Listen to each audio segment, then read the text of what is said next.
नमस्कार दोस्तों, आप सभी का स्वागत है आपके अपने YouTube परिवार में। दोस्तों, आज हम एसएसटी प्रीवियस ईयर प्रश्नों को हल करने वाले हैं। दोस्तों, अगर आप चैनल पर नए हैं, पहले चैनल को सब्सक्राइब कर दें और बेल आइकन को प्रेस कर लें, जिससे कि हमारे आने वाली सभी वीडियो का नोटिफिकेशन आपको मिलता रहे। दोस्तों, आज के लिए पहला प्रश्न है, अर्थशास्त्र के अनुसार मौर्य काल में उत्तर पश्चिम डैश के लिए प्रसिद्ध था। दोस्तों, अर्थशास्त्र यह जो पुस्तक है यह चाणक्य के द्वारा लिखी गई है। दोस्तों, इसका सही विकल्प हो जाएगा विकल्प डी, कंबल के लिए प्रसिद्ध था मौर्य काल में उत्तर पश्चिम भारत। दोस्तों, उत्तर पश्चिम का क्षेत्र जो है पर्वतीय होने के कारण भेड़ पालन किया जाता था। इनसे प्राप्त ऊन का प्रयोग कंबल आदि के बनाने में होता था। एम्फोरा एक डैश था। दोस्तों, आपको बताना है कि एम्फोरा क्या था। दोस्तों, एम्फोरा जो है एक लंबा एवं दोनों तरफ हत्थे लगा जार हुआ करता था। तो इसका सही ऑप्शन हो जाएगा ऑप्शन सी, लंबा एवं दोनों तरफ हत्थे लगा जार। दोस्तों, एम्फोरा का प्रयोग ज्यादातर शराब को रखने के लिए किया जाता था। रोमन साम्राज्य में काली मिर्च की इतनी मांग थी कि इसे डैश के नाम से बुलाते थे। दोस्तों, काली मिर्च को कहा जाता था काला सोना। तो इसका सही ऑप्शन हो जाएगा ऑप्शन डी, काला सोना के नाम से बुलाया जाता था। रहट, चरखे एवं आग्नेयास्त्रों का आविष्कार डैश में हुआ था। दोस्तों, आपको बताना है कि रहट, चरखे और आग्नेयास्त्र का आविष्कार किस काल में हुआ था। दोस्तों, इसका सही ऑप्शन हो जाएगा ऑप्शन सी, मध्यकाल में। निम्नलिखित में से किस दिल्ली के सुल्तान की प्रशंसा में एक संस्कृत प्रशस्ति पाया गया है। दोस्तों, दिल्ली के सुल्तान यानी कि बलबन की प्रशंसा का प्रशस्ति पाया गया है। तो इसका सही ऑप्शन हो जाएगा ऑप्शन बी, बलबन। दोस्तों, बलबन का राजत्व का सिद्धांत शक्ति, प्रतिष्ठा तथा न्याय पर आधारित था। हिरण्यगर्भ नामक अनुष्ठान किया जाता था। दोस्तों, हिरण्यगर्भ का शाब्दिक अर्थ होता है स्वर्ण गर्भ। दोस्तों, इसका अनुष्ठान किया जाता है राजा को क्षत्रिय घोषित करने के लिए, चाहे वह जन्म से क्षत्रिय हो या ना हो, इसके लिए। तो इसका सही ऑप्शन हो जाएगा ऑप्शन बी, राजा को क्षत्रिय घोषित करने के लिए, चाहे वह जन्म से क्षत्रिय हो या ना हो। चोल काल में व्यापारियों के संघ को डैश कहा जाता था। दोस्तों, आपको बताना है कि चोल काल में व्यापारियों के संघ को क्या कहा जाता था। दोस्तों, इसका सही ऑप्शन हो जाएगा ऑप्शन सी, चोल काल में व्यापारियों के संघ को नगरम कहा जाता था। नाथ साहित्य का संबंध है। दोस्तों, आपको बताना है कि नाथ साहित्य का संबंध किससे है। दोस्तों, इसका सही ऑप्शन हो जाएगा ऑप्शन ए, बंगाली से। दोस्तों, नाथ साहित्य मध्य बांग्ला साहित्य यानी कि भारत की प्राचीन धार्मिक विरासत का एक भाग है और यह योग साधना पर आधारित है। नाथ के मुख्य देवता शिव हैं, जिन्हें आदिनाथ भी कहा जाता है। खान अब्दुल गफ्फार खान ने उत्तर पश्चिमी सीमांत प्रांत में शक्तिशाली अहिंसक आंदोलन चलाया, जिसे डैश के रूप में जाना जाता है। दोस्तों, इनके द्वारा चलाया गया आंदोलन था खुदाई खिदमतगार आंदोलन। इसका सही ऑप्शन हो जाएगा ऑप्शन सी, खुदाई खिदमतगार आंदोलन। कांग्रेस द्वारा पारित पूर्ण स्वराज 1929 के लिए संघर्ष की प्रस्तावना के बाद डैश को स्वतंत्रता दिवस मनाया गया। दोस्तों, 1929 का कांग्रेस का अधिवेशन जो है यह हुआ था लाहौर में और इसी में पूर्ण स्वराज का प्रस्ताव पारित किया गया था। इसके अध्यक्ष थे जवाहरलाल नेहरू। दोस्तों, इसका सही ऑप्शन हो जाएगा ऑप्शन बी, 26 जनवरी 1930 को स्वतंत्रता दिवस मनाया गया था। बिग बियर एक उदाहरण है। दोस्तों, बिग बियर एक नक्षत्र मंडल का उदाहरण है। तो इसका सही ऑप्शन हो जाएगा ऑप्शन बी, नक्षत्र मंडल का। पृथ्वी से चंद्रमा का केवल एक ही भाग दिखाई पड़ता है, क्योंकि आपके विकल्प हैं ए, चंद्रमा का दूसरा भाग केवल दिन के समय किसी की ओर होता है। ऑप्शन बी है, चंद्रमा का दूसरा भाग केवल अमावस्या को पृथ्वी की ओर होता है। ऐसा नहीं है।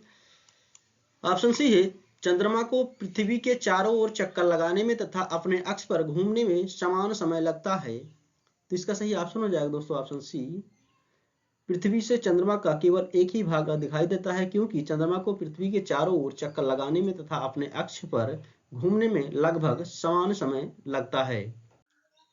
पृथ्वी अपने अक्ष पर घूमती है। दोस्तों आपको बताना है पृथ्वी अपने अक्ष पर किस ओर घूमती है। दोस्तों इसका सही ऑप्शन हो जाएगा ऑप्शन ए, पश्चिम से पूर्व की ओर घूमती है पृथ्वी अपने अक्ष पर। जैसे जैसे हम पूर्वी गोलार्ध से पश्चिमी गोलार्ध की ओर जाते हैं, देशांतर रेखाओं का आकार बढ़ता जाता है, घटता जाता है। दोस्तों इसका सही ऑप्शन हो जाएगा ऑप्शन सी, समान रहता है दोस्तों, क्योंकि देशांतर रेखाएं पूरब से पश्चिम की तरफ खींची जाती हैं और इनकी बीच की दूरी समान होती है। पृथ्वी दिन कहलाता है। आपके विकल्प हैं, जितने समय तक सूर्य पृथ्वी पर एक विशेष स्थान पर चमकता है जी नहीं। ऑप्शन बी है ग्रीनविच का मानक समय, इसको भी पृथ्वी दिन नहीं कहा जाता है। ऑप्शन सी है पृथ्वी द्वारा अपने अक्ष पर घूमने में लिया गया समय पृथ्वी दिन कहलाता है। दोस्तों इसका सही ऑप्शन हो जाएगा सी, पृथ्वी द्वारा अपने अक्ष पर घूमने में लिया गया समय। विषुव के दिन सूर्य की किरणें सीधी पड़ती हैं। दोस्तों विषुव के दिन सूर्य की किरणें सीधी पड़ती हैं विषुवत रेखा पर। तो इसका सही ऑप्शन हो जाएगा ऑप्शन बी, विषुवत रेखा पर। दोस्तों 21 मार्च और 23 सितंबर को सूर्य की किरणें विषुवत रेखा पर पड़ती हैं और इन्हें ही विषुव कहा जाता है, याद रखना है दोस्तों। अटलांटिक महासागर में अनेक पोताश्रय एवं पत्तन हैं, क्योंकि ऑप्शन ए है संयुक्त राज्य अमेरिका एवं यूरोप के बीच भारी मात्रा में समुद्री व्यापार होता है, इसलिए ऐसा नहीं है। ऑप्शन बी है अटलांटिक महासागर में मत्स्य उद्योग विकसित हैं, इसलिए ऐसा भी नहीं है। ऑप्शन सी है अटलांटिक महासागर की तटरेखा अधिक दंतुरित है, इसलिए अटलांटिक महासागर में अनेक पोताश्रय एवं पत्तन हैं। तो इसका सही ऑप्शन हो जाएगा ऑप्शन सी। दुनिया की सबसे लंबी पर्वतमाला कौन सी है? दोस्तों दुनिया की सबसे लंबी पर्वतमाला जो है वह एंडीज पर्वतमाला है, जो लगभग 7200 किलोमीटर में उत्तर से दक्षिण की तरफ दक्षिणी अमेरिका महाद्वीप में फैली हुई है। दोस्तों हिमालय पर्वतमाला की सबसे ऊंची चोटी है माउंट एवरेस्ट। रॉकी पर्वतमाला है जो दोस्तों यह उत्तरी अमेरिका की सबसे लंबी पर्वत श्रृंखला है और इसकी सबसे ऊंची चोटी है देनाली। दोस्तों आल्पस जो पर्वतमाला है यह यूरोप की सबसे लंबी पर्वतमाला है। भारत में उष्णकटिबंधीय वर्षावन पाए जाते हैं। दोस्तों भारत में उष्णकटिबंधीय वर्षावन पाए जाते हैं अंडमान निकोबार द्वीप समूह में। इसका सही ऑप्शन हो जाएगा ऑप्शन सी, अंडमान निकोबार द्वीप समूह। लौटते मानसून के समय आर्द्र पवनें बहती हैं। आपके विकल्प हैं घाटी से मैदान की ओर, ऑप्शन बी है स्थल से समुद्र की ओर। दोस्तों इसका सही ऑप्शन हो जाएगा ऑप्शन बी, स्थल से समुद्र की ओर लौटते मानसून के समय आर्द्र पवनें बहती हैं। निम्नलिखित में से किसे पृथ्वी के फेफड़े कहा जाता है? दोस्तों इसका सही ऑप्शन हो जाएगा ऑप्शन ए, ब्राजील के उष्णकटिबंधीय सदाबहार वनों को पृथ्वी का हृदय या पृथ्वी का फेफड़ा कहा जाता है। दोस्तों ब्राजील के उष्णकटिबंधीय सदाबहार वन को पृथ्वी का फेफड़ा कहा जाता है, क्योंकि ये वायुओं से कार्बन डाइऑक्साइड का अवशोषण करते हैं। उष्णकटिबंधीय वर्षावन में स्थित पादप तथा वृक्ष लगभग पूरे वर्ष पत्तियों से युक्त रहते हैं, जिसके फलस्वरूप ऑक्सीजन के उत्पादन में यह सहायता भी करते हैं। विश्व का सबसे बड़ा नदी बेसिन कौन सा है? दोस्तों इसका सही ऑप्शन हो जाएगा ऑप्शन डी, अमेजन नदी बेसिन विश्व का सबसे बड़ी नदी बेसिन है। दोस्तों यह नदी बेसिन जो है Bolivia, Brazil, Colombia, Ecuador, Guyana, Peru तथा वेनेजुएला देशों में फैला हुआ है। मलोका क्या है? दोस्तों आपको बताना है कि मलोका क्या है। दोस्तों इसका सही ऑप्शन हो जाएगा ऑप्शन बी, यह एक प्रकार का घर होता है। दोस्तों यह जो है अमेजन बेसिन मुख्यतः कोलंबिया तथा ब्राजील के मूल निवासियों द्वारा प्रयुक्त एक मकान होता है जो लंबा होता है, मलोका के नाम से जाना जाता है। प्रत्येक समुदाय के पास एक अलग तथा विशेष प्रकार का मलोका होता है।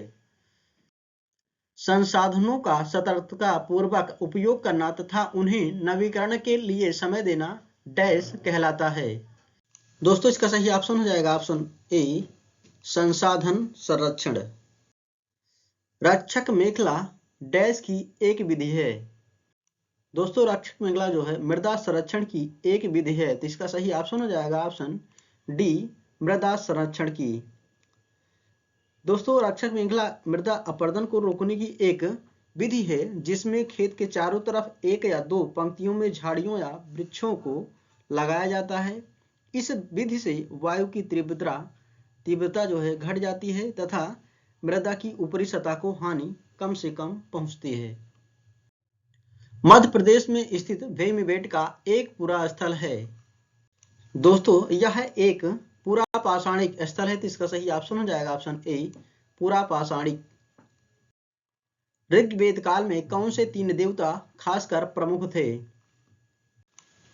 दोस्तों ऋग्वैदिक काल में अग्नि, इंद्र तथा सोम देवता प्रमुख थे, तो इसका सही ऑप्शन हो जाएगा ऑप्शन बी, अग्नि, इंद्र तथा सोम। संस्कृत को जिस भाषा परिवार का हिस्सा माना जाता है उसे डैश कहते हैं। दोस्तों यह भारत और आर्य का हिस्सा मानी जाती है, तो इसका सही ऑप्शन हो जाएगा ऑप्शन ए, भारत और आर्य। किस स्थान पर मृतक को प्रायः उत्तर की ओर सिर करके दफनाया जाता था? दोस्तों इसका सही ऑप्शन हो जाएगा ऑप्शन ए, इनाम गांव। दोस्तों यह वर्तमान में महाराष्ट्र में स्थित है, याद रखना है दोस्तों। बुद्ध द्वारा लालसाओं व इच्छाओं की प्यास को निम्नलिखित में से क्या बताया गया है? दोस्तों इसका सही ऑप्शन हो जाएगा ऑप्शन बी, तृष्णा। आज के लिए इतना दोस्तों, मिलते हैं नेक्स्ट वीडियो में। Thank you so much.